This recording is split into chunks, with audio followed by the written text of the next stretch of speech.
lesson, and this week we're going to carry on getting prepared for the lesson. Okay, so no, getting prepared for the Congress actually. Do I have sound? Have I got sound? I can't seem to. Do I have sound? Okay, good. Now I have sound. All right. So I was just saying, we're getting back into our preparation for the Congress. Now, as you know, we've got Congress coming up this week. Okay, so what we have to do is to make sure we prepare ourselves for the upcoming Congress in the desert. If you are coming to the desert, or if you're attending the Desert Congress with the guys, or if you are in your own country, meeting up with the groups and also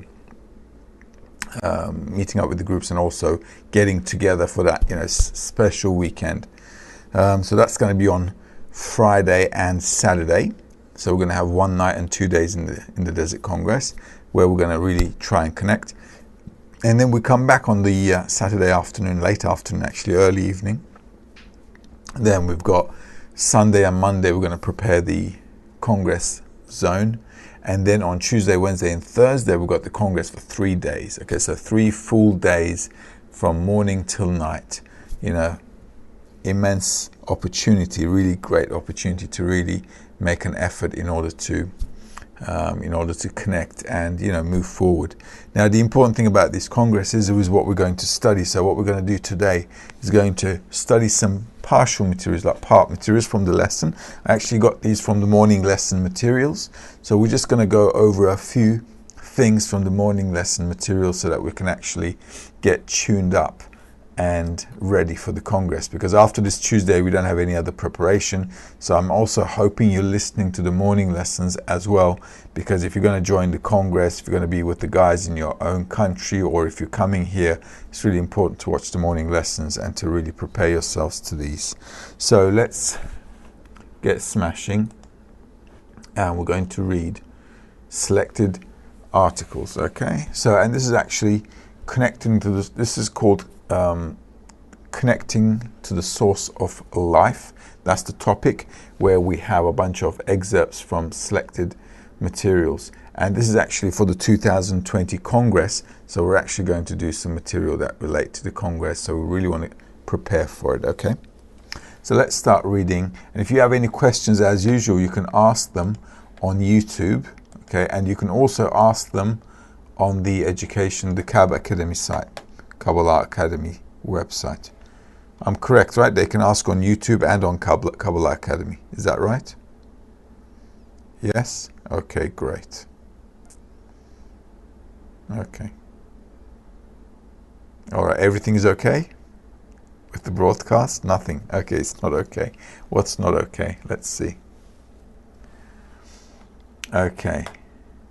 Right, okay. Anthony, maybe you might want to move me to the other camera, because this camera is all yellow. It's both. I'm working on it. Oh, they're on both? Okay, all right. So we're working on that. In the meantime, though, it doesn't matter what you see. Matters how you hear me. Okay, so you're not losing anything. Trust me, I'm not such a pretty face. So let's get started. So let's focus on the articles and things will work out. So here we are. We're reading from Baal HaSulam, 600,000 souls. Okay, this is from the article 600,000 souls from Baal HaSulam. Let's read it, and if you have questions, you can ask them as usual, YouTube, or from the Kabbalah.academy website if you're logged in. There is indeed only one soul in the world. That same soul exists in all the children of Israel, complete in each and every one, as in Adam Harishon, since the spiritual is indivisible and cannot be cut, which is rather a trait of corporeal things. Rather, saying that there are 600,000 souls and sparks of souls appears as though it is divided by the force of the body of each person. Okay, so there are a few things we need to understand here straight off the bat. First of all, let's draw this out. Okay, so hopefully you can see the drawing. All right. Now, Baal HaSulam says there is only one soul. Okay? One soul, that's it. And all of us, the soul exists in all the children of Israel, complete each in each and every one, as in Adam Harishon. So this is Adam Harishon. This is the soul. And this exists in anyone who has a dot in the heart and who's aimed himself to the Creator. That's what's called the children of Israel. So anybody who has a dot in the heart, you know what? Let's do something new. Let's do it this way. So here we have a soul.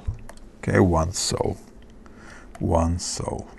This is called Adam Harishon. Okay, this is how the Creator created the one soul in perfection. And this is how in spirituality it exists. It exists exactly in this manner, in perfection. Now here though, in this world, because we're so disconnected from spirituality, we're all stuck here. Okay, as you can see, we're all stuck here, and we're separated from each other because we're in different bodies. Okay. However though, if there is a group of people, let's say this is our group, and everybody has a dot in the heart, okay? So anybody has a dot in the heart, and anyone who wants to connect with the others, so if we all want to make a connection with each other,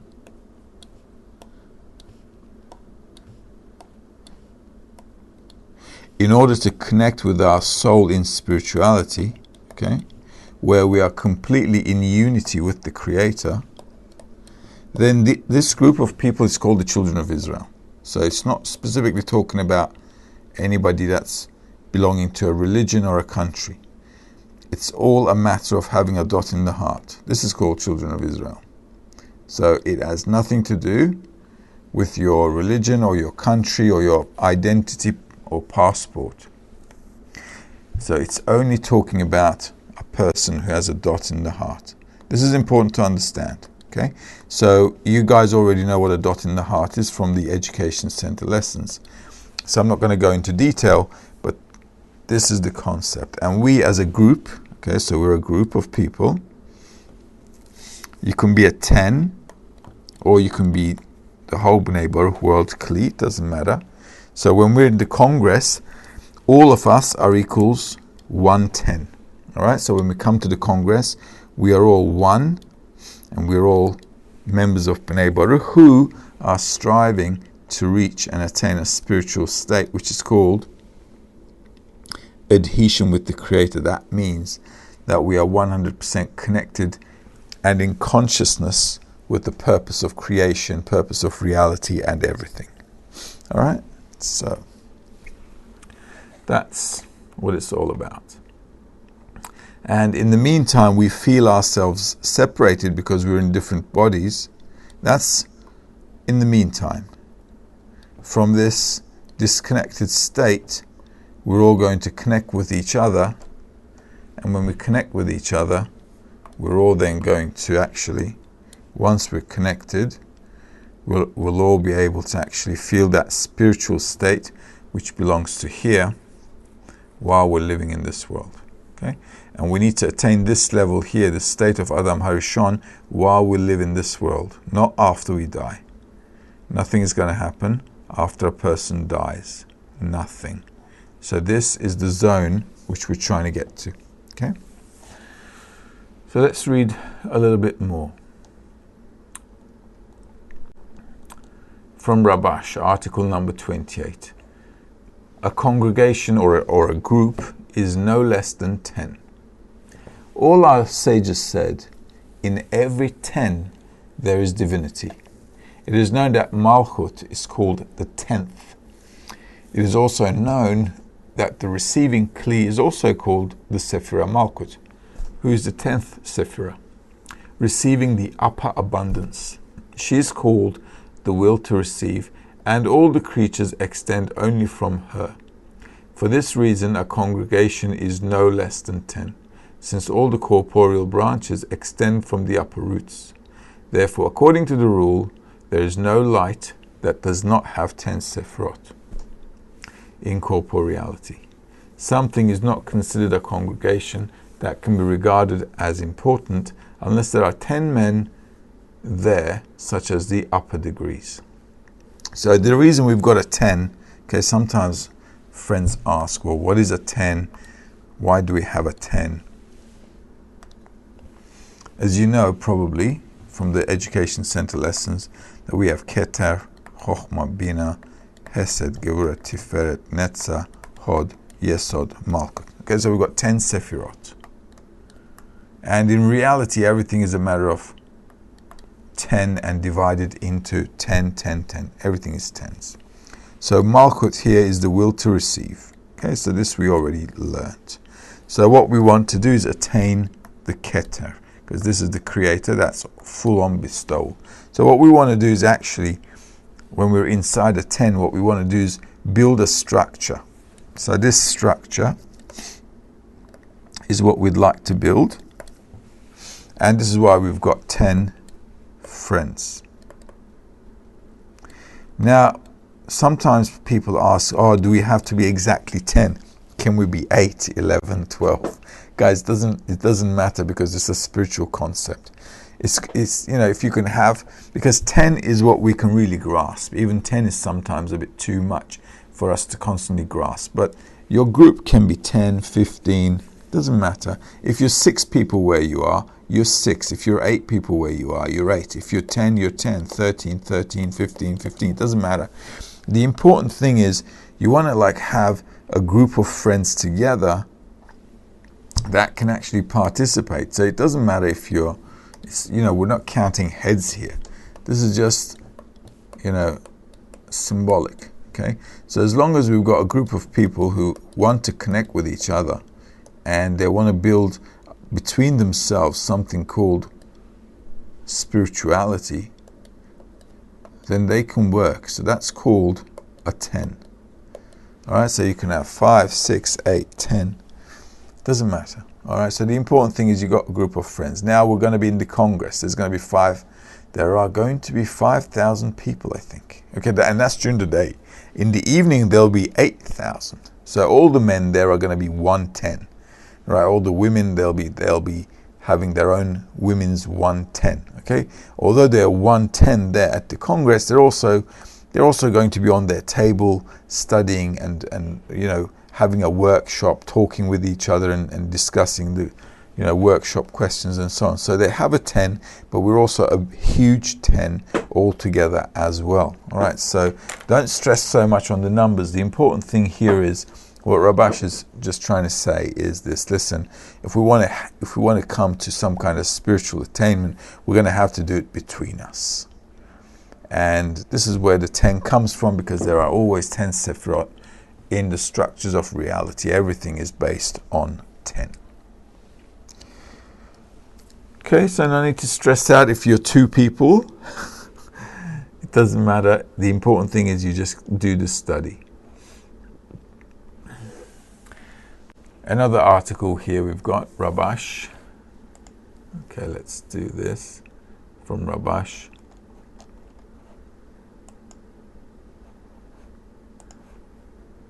Okay, Rabash's article. Oops. Sorry. Here we go. Purpose of Society number 2. Okay, so I'm reading from Rabash again. Without annulling self-love, it is impossible to achieve dvekut with the Creator. Dvekut is adhesion with the Creator.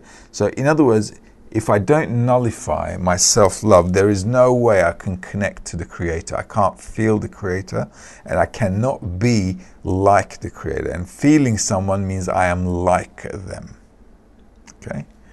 So dvekut in Hebrew is adhesion, but we have to understand that we're talking about here about feeling the Creator, and I can only feel the Creator if I have some equivalence of form with them, that we are similar at least in one thing that is related to spirituality, which is to bestow. Otherwise, there is no Creator. This is why we don't feel God around us. Okay, He's nowhere to be found. Why? Because we're not there. We've got nothing in common with Him. Meaning equivalence of form. Let's read that again. Without annulling self-love, it is impossible to achieve adhesion with the Creator, meaning equivalence of form. And since it is against our nature, we need a society that will form a great force so we can work together on annulling the will to receive called evil, as it hinders the achievement of the goal for which man was created. For this reason, society must consist of individuals who unanimously agree that they must achieve it. Then all the individuals become one great force that can fight against itself, since everyone is integrated in everyone else. So this is why we need the 10 here, as you can see, right? So all of us come together. And when we all come together, we start working, everybody annuls themselves, then we have a common area. Okay? If everybody annuls their self-love, then I'm left with caring for others. This is why we all have to agree. If a few of us don't agree, there's no point in doing it. Okay, so if we want to achieve something, all of us must agree that we are all going to attain this goal. So everybody needs to be, 100% in the game. No doubts. Otherwise, it's not going to happen. So all of us, if we all agree, then we can say we're a 10. Then we can say we're a society, we're a group. Thus, each person is founded on a great desire to achieve the goal. So all of us have a dot in the heart, don't we? This is the desire that we have. Everyone has a dot in the heart. So we're trying to elevate this dot in the heart here. And if the more we nullify our self-love, this will become more apparent. It will become more prominent, will be more highlighted, and then we can all contribute our dot in the heart here to the center of the group. And as you can see here now, we can have a big desire. Our small dots in the heart now made a big desire. And this is why we all need to agree that we want to attain adhesion, similarity, or form of equivalence with the Creator. Now these dots in the heart can become a big flame, a big strength, force. It's like from unity we're more powerful. Same here. So thus each person is founded on a great desire to achieve the goal, to be integrated in one another. Each person should annul himself before the others. This is done by each seeing the friend's merits and not their faults. But one who thinks that he's a little higher than his friend can no longer unite with them. So all of us need to see the others' good points. Okay, everybody must see their friends as being great. And I shouldn't see their bad points. To me, they should all look great. I should try to see them that way. Everyone, obviously I just did it like a circle here, but this person has to do it to everyone. And then everybody else has to do it to everyone. So this whole thing, everybody in the group needs to see the other as great. We all have to see the friends as being good in our eyes. We have to see their good points. Otherwise, there's no way I can see them as great. If I keep complaining about people, like those people who do that complaining all day long about others on the street, then you're not going to have much difference between those people on the outside and yourself. So the important thing here is to understand that if we all see the merits of the friends, then we can all see them as great. And if I see them as great, then I can receive strength from them. Then I can receive powers. Then I can actually also annul my self-love. If I complain about others, it's always going to be like, I'm better than you. That's what complaining is all about. So the more I complain about other people, I'm actually displaying how stupid I am.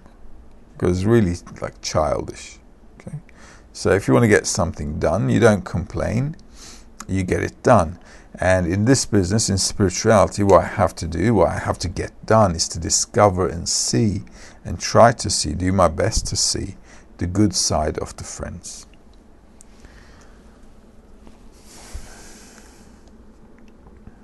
Right, so far no questions, right? Yes, no questions. Okay, so we'll just carry on. Let's read a portion from Maor Veshemesh, portion Ekev. The most important is for each and everyone to annul himself completely and not think of himself as righteous, or that he counts at all among the friends, and annul himself completely. Let's read that again. This is important. They're always underlying this thing. Rabash wrote about it, we just read it, and now also from the portion Ekev in The Light and the Sun, this book called The Light and the Sun.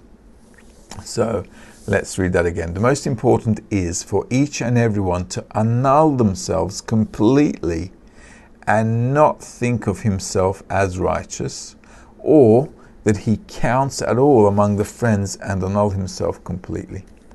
So what he must do is just complete annulment of his self-love. That's basically what it's talking about. That's also what Rabash told us too. So if I want to see the friends as great, if I want to feel something that is outside my box, I have to annul the things that are like stopping me from getting out, from reaching out. And the thing that the force that's keeping us all locked up in our cages is our egoism, is our self-love. So the more I'm integrated with my self-love, then I'm always more prone to just living in myself, like an animal does. An animal also lives in itself, and so does humanity. So in order to be like human Adam, in spiritual terms, it means that I can feel everybody else. That includes the Creator, which is also outside of us. So in order to do that, we have to consider ourselves as like really, really nullified. We have to see ourselves as really low. It is known that in every 10, in every group, there is divinity, and this is a complete level. In a complete level, there are head, hands, legs, and heels. It follows that when every person regards himself as nothing in society, then he regards himself as a heel compared to the society, while they are the head, the body, and the higher organs. When each one thinks of himself in this way, they make the gates of abundance and every lushness in the world open up to them, and it is drawn the most thorough, the person who is more regarded as nothing and as a heel. So the person who nullifies himself most is the one who's actually pulled forward, is drawn through into spirituality. So if I regard myself as high, if I'm a little bit too big-headed, I think as myself is great and the others are small, there's no way we're going to reach spirituality. So that's a rule. You can write that somewhere, and don't forget it. The more I nullify my self-love, the more opportunity I have to feel what's outside of me. Otherwise, I'm stuck in myself forever. Okay, so these short passages just give us these hints. So we can read them out here. Okay, let's do this.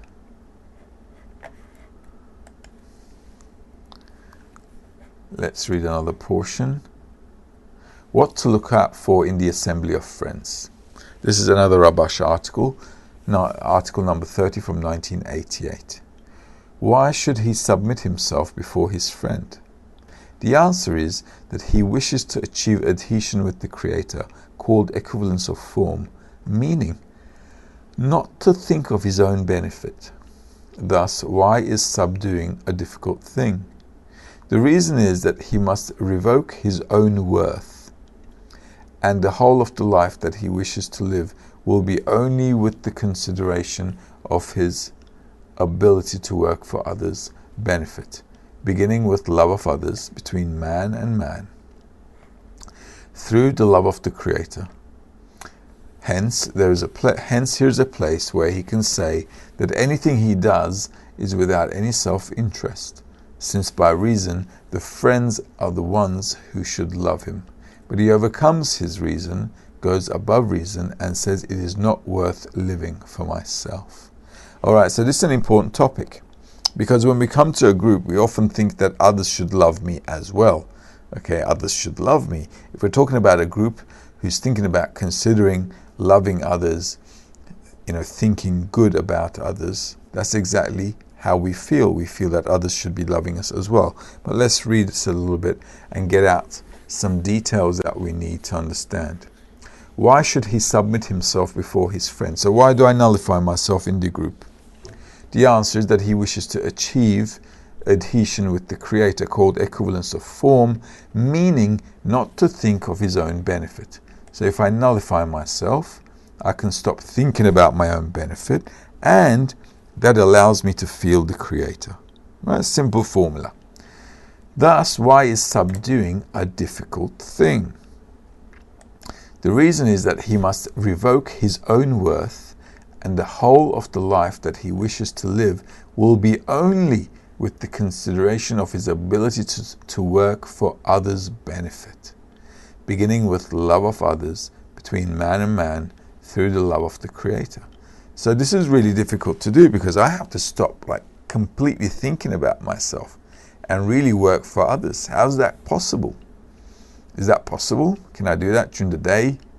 I have to take care of myself all day long, run around. I've got family, kids, work, got to pay the bills. I don't know, what else? All your loans, credit cards, whatever. Okay? Is it possible for really a person to nullify all his existence and start thinking about other people? So why is it so difficult? Well, because I've got to revoke everything that I have for myself. Okay, so we've got to also identify what that means. Does that mean I have to throw away my corporeal world? Obviously not at this stage. Okay, obviously not. It obviously means probably something else, because we can't throw that away and do this, otherwise we're going to starve to death. Okay, so there must be some trick here that I need to do with the group. So first of all, we need to understand that spirituality is talking about work that's only related in the group. So I'm only working with the people inside the 10 in the group. And I'm not taking this work outside to those people who are not studying with us, because they're not interested in studying with us this topic. So we're only focused on working within among ourselves. So what I have to see. Let's see what else is saying. Hence, here is a place where he can say that anything he does is without any self-interest, since by reason the friends are the ones who should love him. But he overcomes his reason, goes above reason, and says it is not worth living for myself. So this is what should be happening. He's describing to us states. Okay? First of all, in the group, what I have to do is revoke self-love. If I revoke my self-love, I open up the opportunity to feel others. Feeling others means I can also come to feel the Creator. So one goes hand in hand with the other. So in order for me to do that, I have to start loving others. Loving others means, obviously, we're not talking about kindergarten teachings to our children that they have to love their friends. No, it means that I have to care about them in such a way that my thoughts, i.e. my mind and heart, are directed towards their wellness in their spiritual advancement. So I'm using our spiritual study, I'm using our spiritual environment in order to help my friends advance in spirituality. And with any complaints that my ego has against the study, I'm nullifying. So what I end up nullifying is actually my self-love, my self-ego, all the inner complaints that I have towards the friends, towards the path, the Creator, spirituality, I don't know, whatever. Okay? All those things I'm nullifying in order to help the friends, in order to try to love the friends. Because at the end of the day, what does loving somebody mean? Okay, you can't just sit in the corner and say, hey, I love you. Okay, it's obviously needs to include here some act, some action which shows that I care.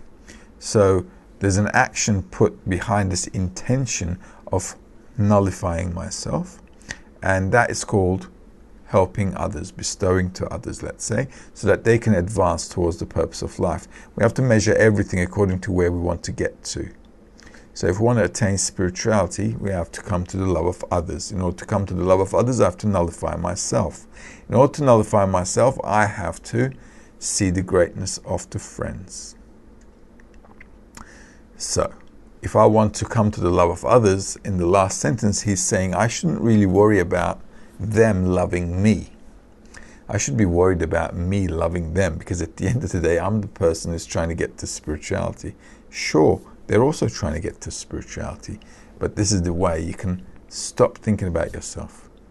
If I start working in the group and start thinking, well, they're going to love me, well, that's their work. It's not my work to tell them to love me. Okay? Otherwise, that's not going to work. So everybody's working towards loving the others. Okay?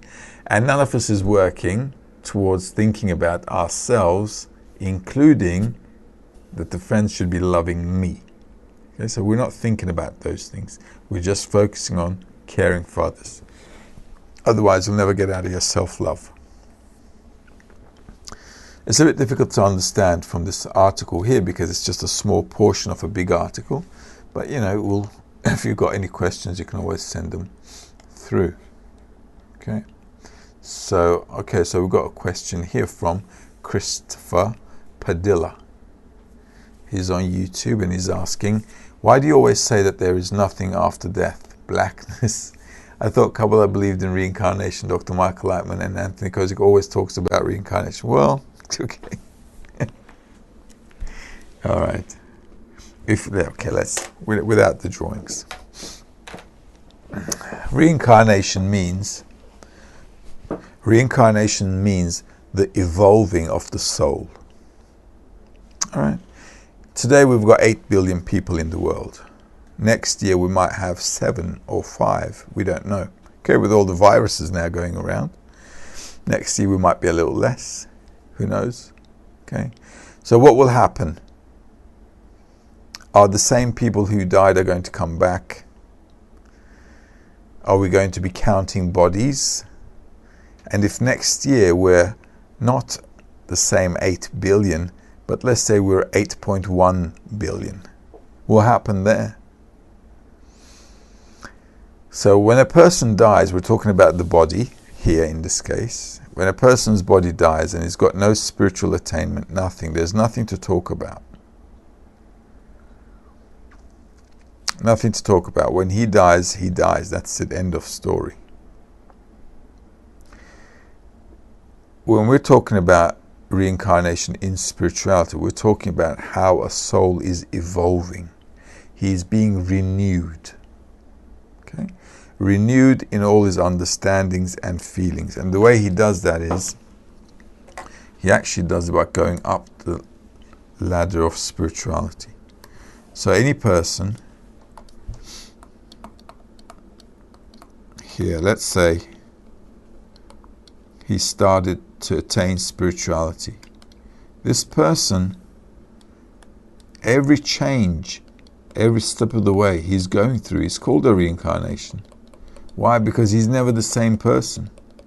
You can in fact say the same thing about a person who's living in this world, but about his corporeal essence, his bodily essence.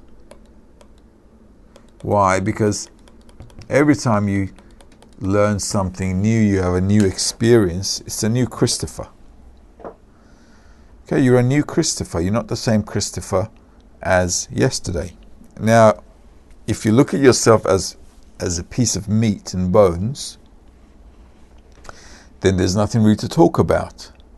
But a human being, Adam, is not a piece of meat with bones. He's actually the sensations he's going through within that piece of meat and bones. So the meat and the bone that we're in is our animate level. And about this animate level of existence, we're not even talking about it. So when it dies, it dies. So next year we could be 7 billion. The year after that we could be 6 billion. And in 7 years, we could be 5 billion. So what's going to happen then? So it's not about counting heads or numbers here. It's all about how this one desire to receive is evolving. That's all. So reincarnation is not a bodily matter. It's a evolving of qualitative development. That's what we can say reincarnation is. The soul lives on, but if we have no recollection of it after we die, what is the point? Well, that's exactly my point, Christopher. If I die, if the soul is one soul, like Bala Islam says, right? So Bala Islam said here, there's only one soul. And he's saying there's only one soul. If I attain my part here, then that exists. Then actually that is what exists. If I don't attain it, then I've got nothing left about it. There's nothing to talk about. So if a person hasn't attained spirituality and has not attained the root of his soul, if he's not on the path of spiritual development, there's nothing to talk about, because there's no human to talk about, because this is an animal level. And about that we're not talking. We're just talking about the dot in the heart here. This is why a lot of people get confused. And all these religions tell you something's going to happen after you die. Well, nothing's going to happen after you die. This is actually for thousands of years. This is the only thing they have to stand on. Because we're primarily afraid of death. Because we don't know what's going to happen after we die. It's a big question mark. So, religions have been controlling humanity about death and what's going to happen if you're this and if you're that. Well, nothing's going to happen. How can anything happen? Because the calculation is never with our bodies. If the calculation was with our bodies, then our bodies would exist forever as long as it takes to get the job done. But it doesn't. So there is no calculation towards the bodies.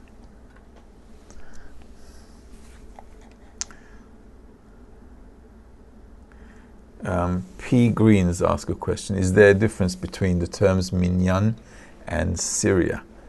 I know they both refer to the 10. I spelled them phonetically. I'm not sure of the correct spelling. Minyan and Syria. Minyan. Okay. Assyria. Okay, good. It's like this. Assyria. Okay. Assyria means the 10. Okay, so it's our 10. Minyan is also a 10. Okay, it's also a 10. It's actually a minyan is what you need minimum to pray. Okay, so this is more of a religious term. Minyan is a religious term. It's the minimum number of people you need to call for a prayer. Okay, so if you don't have a minyan, it's like you can't pray. Assyria is the Hebrew word of saying 10. Eser is 10. Eser is 10. Assyria is like the 10, the group of 10. Okay. All right, cool. So let's see if we can read a bit more. Let's read from Rabash, letter number 42. It is written, and the people encamped as one man with one heart. This means that they all had one goal, which is to benefit the Creator. We should understand how they could be as one man with one heart, since we know what our sages said, as their faces are not similar to one another, their views are not similar to one another. So how could they be as one man with one heart? The answer is, if we are saying that each one cares for himself, it is impossible to be as one man, since they are not similar to one another. However, if they all annul themselves and worry only about the benefit of the Creator, They have no individual views, since the individuals have all been cancelled and have entered the single authority. Okay, this is very important because this is the state we're trying to get to in the convention. Also in the desert. Okay, so in the desert, when we all go to the desert, and if you're going to be in your own country as well, what we all want to be is we want to be one. Okay, all of us. So we're all going to be there in the desert. Hundreds of us. I think it's about 1,500 people coming, something like that. Okay, so all of us in the desert. Okay, a bunch of us. We all want to be one. Okay, how can that be? We're all different. We can all be one if we all want the same thing. Okay, so one means we all desire to bestow to the Creator. If we all desire that, then we are one. So all man in one. So what does it say here? All the people encamped as one man with one heart. So one man, one heart means we're all with one desire. So everybody annuls their self-love. Everybody does their best to nullify their egos, and everybody is constantly contributing to the society.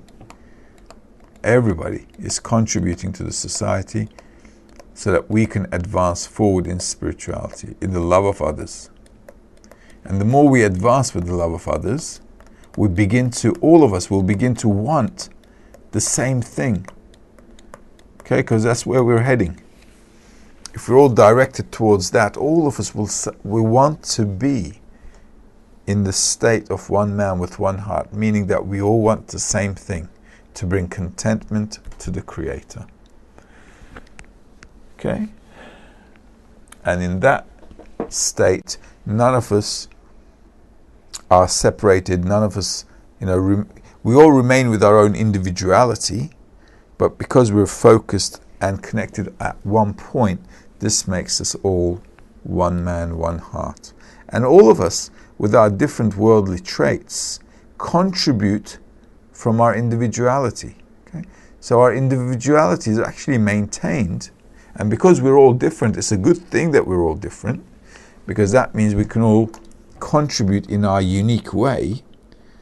But we're all contributing, we all want to contribute to something which is dear to all of us, and that is to bring contentment to the Creator. So everybody, so there'll be people they'll be working in the kitchen, there'll be musicians, there'll be guys who are translating, there'll be people who are preparing tea and coffee. Okay, so everybody will be doing some kind of work to contribute to all the activities that we're doing. But all of us have one thought, or one intention, or one desire. And that is to bring contentment to the Creator. So no matter what I'm doing, it doesn't matter what I'm doing. It matters why I'm doing it. And that's the important thing.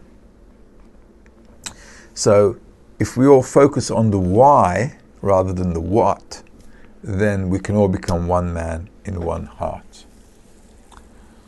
Okay? And that way, everything that's related to myself will be cancelled, because whatever I'm doing, I'm only doing it in order to bestow, to bring contentment to the Creator. How? By actually helping all the friends in the group. Because I'm working there to help build the tents, let's say I'm working there in the kitchen to make the food for the friends. Let's say one of us knows how to translate, they're translating.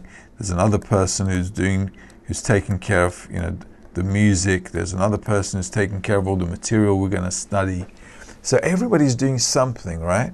But we're all doing it for the same reason, that we're all helping each other, want to help each other, so we can actually bring contentment to the friends. Because if you make your friends happy, it's equal to making the Creator happy.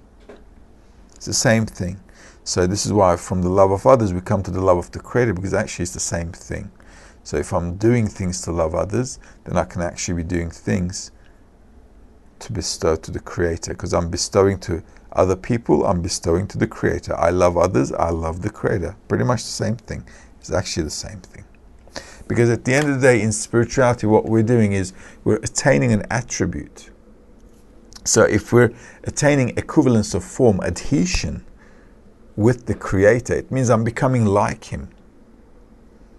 So if I'm like the Creator, then it means what? I love everyone. So what difference does it make if it's you guys on the screen, or other people in the group, or the Creator Himself? Why? Because you attained an attribute. This is what you have become. So from that change, from that state, that new state that you're in, being like the Creator, you become a different person. Therefore, your attitudes towards others will always be directed now, instead of egoistically, it'll be directed with love. And the whole concept of that is when you start to direct yourself, and when you live in that state at a constant level, then you're constantly in spirituality with the Creator.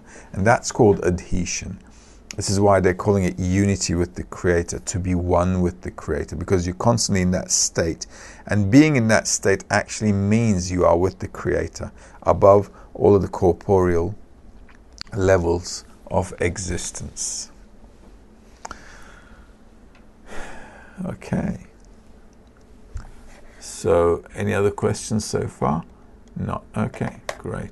So are you guys, Christopher Green, are you guys coming to the Congress, or are you guys meeting up with your friends wherever you are? Let me know. It'll be nice to know. Okay, in the meantime, we've got a bit more time left, so let's read a bit more. Let's read something, another one. Okay. Let's read something from Baal HaSulam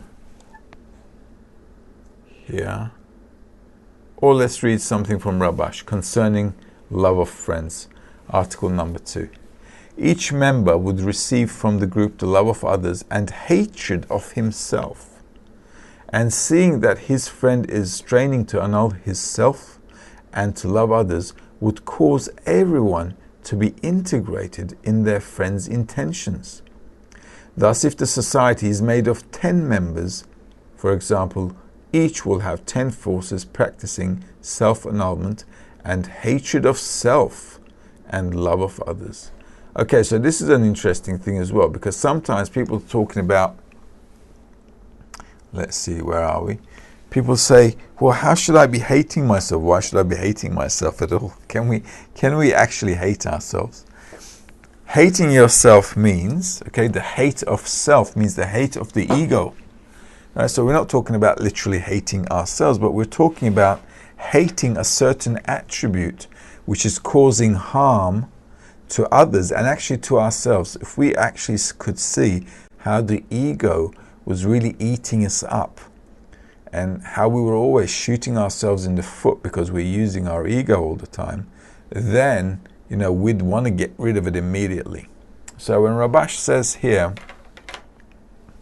each member would receive from the group the love of others and hatred of himself, basically he's saying that if I'm coming to the love of others, I should gradually want to, or should not want to, I should see how self-love is actually killing me.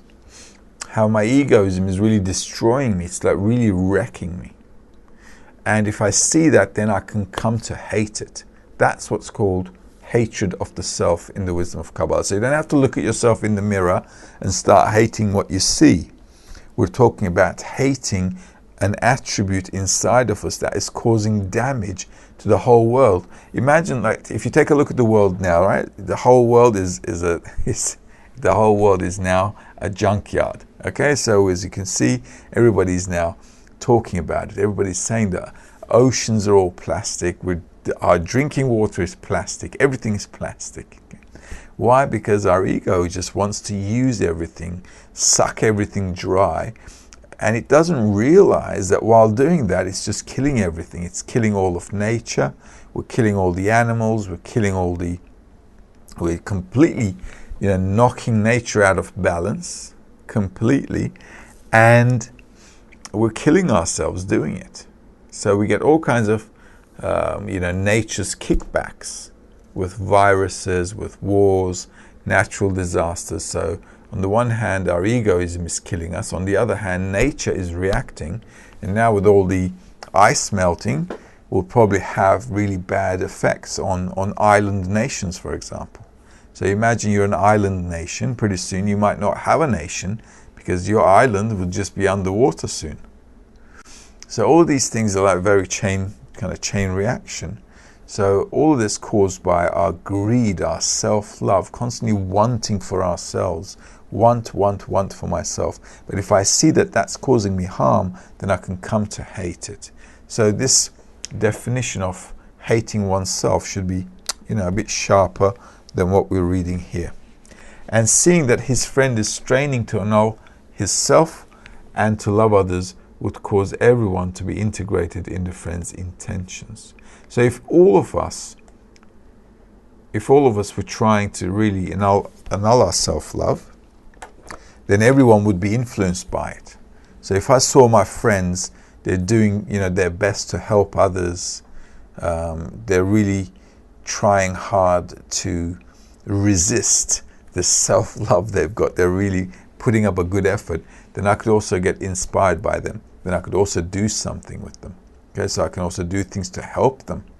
So in order for me to overcome my self-love, I have to see that others are trying to do it as well. So all of us need to show each other how we're working, how we're trying to overcome this self-love. Otherwise, we won't be able to be strong enough. We won't be able to get motivation and inspiration to continue to work. So displaying to all the friends that we're working hard, we're doing our best, is really, really good for everyone. Thus, if the society is made of 10 members, for example, each will have 10 forces practicing self-annulment, hatred of self, and love of others. So if there's 10 of us, and if we're all doing it, we could be really, really powerful. Imagine how it could be at the Congress. There's 1,500 or 700 of us in the desert. Imagine we're all trying to nullify ourselves. Imagine how powerful and strong that could be. So we must really use this opportunity to really integrate ourselves. So if you're, wherever you are in the world, if you're joining,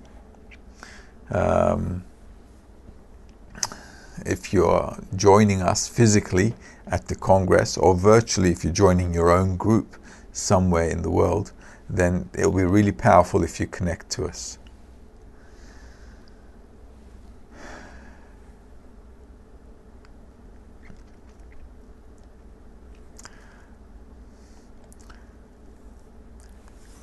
Okay, Christopher says, what does Kabbalah say about revenge? Well, I'd say, don't get yourself into jail. Okay, so don't do things that are unlawful. I'll tell you why. Look, the whole world is running in a system. Okay? And all of us are in this system, one way or another. So some people die in wars, some people are killed, some people die when they're born. Imagine that. Sometimes, it's sad, obviously, but sometimes it happens in life, right? Sometimes a woman gives birth and the baby dies. Sometimes, children die, people die, but they die because of all kinds of causes. It could be a disease, it could be from another person, it could be a war, natural disaster. It doesn't really matter. I'll tell you why it doesn't matter. Because we're all ending up here. And one way or another, this system is working according to laws. Now, the way our human nature is working is egoistically. So this egoistic nature is always working in order to get something for himself. The more it works in that direction, the more damage it causes to the person and to the world. So there's really no need to have this knowledge, all right, and then